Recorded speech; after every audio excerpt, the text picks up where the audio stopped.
আচ্ছা, আমরা সকলে হাউসওয়াইফ কথাটি শুনলে কেমন একটা রিয়াক্ট করে উঠি না? ও, হাউসওয়াইফ মানে এরকম বোঝানো হয় যে হাউসওয়াইফ মানে একদম বেকার, কোনো কিছু করে না।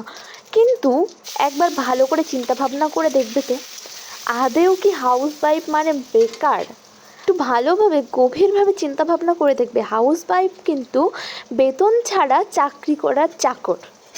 হ্যাঁ, কথাটা শুনতে খারাপ লাগলেও শুধু এটা কিন্তু আমি আমার উদ্দেশ্যে বলছি না, প্রত্যেকটা হাউসওয়াইফ, প্রত্যেকটা বাড়ির বউয়ের হিসেবে বলছি কথাটা। দেখবে প্রত্যেকটা চাকরির রবিবার করে বা শনিবার করে ছুটি থাকে, সপ্তাহে একদিন হলেও ছুটি থাকে। হাউসওয়াইফদের কিন্তু কোনো দিন ছুটি থাকে না। হ্যাঁ, খুব বেশি হলে মাসে 1 থেকে 2 দিন ছুটি থাকে। ছুটি বলতে ওই তাও যতটুকু না করলেই নয় ততটুকু করে তারপরে ছুটি। কি অন্যান্য কাজের যেরকম একটা সময়সীমা থাকে, একটা নির্ধারণ করা কাজ থাকে যে এই কাজটা তাকে করতে হবে, হাউসওয়াইফদের কিন্তু এরকম কিছু নেই। হাউসওয়াইফদের কিন্তু নন স্টপ কাজ চলে, আর বাড়ির A to Z কাজ করতে হয়, ছোট থেকে শুরু করে বড়দের পর্যন্ত। ঝাড় দেওয়া থেকে শুরু করে রান্না বান্না, কাপড় কাচা, যত দুনিয়ার কাজ আছে সব কিছু করে যেতে হয়।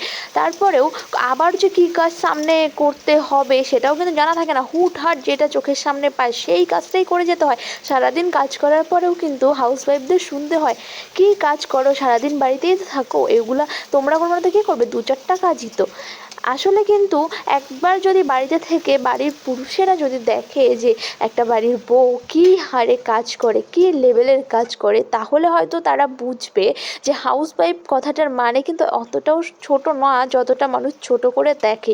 হাউসওয়াইফ মানে অলরাউন্ডার, মানে সব কিছু করতে। যে হাউসওয়াইফ কথাটার মানে কে মানুষ এত ছোট করে দেখে, একটাবার বাড়িতে নিজেদের বউকে বসিয়ে রেখে এই হাউসওয়াইফ যে কাজগুলো করে সেই কাজগুলোর জন্য একটা কাজের লোক রেখে দেখুন তো কত টাকা মাসে দিতে হয়, একবার হিসাব করে দেখুন না। একটা হাউসওয়াইফ হয়ে থাকাটা না অতটা সোজা না। মানুষ যেভাবে হাউসওয়াইফ কথাটা শুনে যেভাবে বলে বেকার এরকম মানে একটা রিয়াক্ট করে, আসলে কিন্তু অতটাও সোজা না।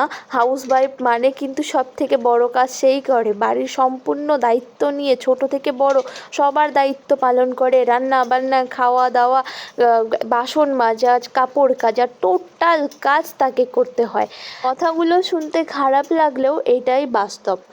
আশা করি এখন আমার এই ভিডিওটা দেখলে অনেকে হয়তো এখন বুঝবে যে হাউসওয়াইফ মানে এতটাও ছোট কিছু নয়, হাউসওয়াইফের মানে অনেকটাই বড়, হাউসওয়াইফ হওয়া এতটা সহজ নয়। তো যাই হোক, অনেক কথা বলে ফেললাম। আমার ভিডিও যদি ভালো লাগে অবশ্যই লাইক কমেন্ট শেয়ার করবে। চলো আজকের মতো টাটা, আবার আসবো একটা নতুন ভিডিও নিয়ে। টাটা।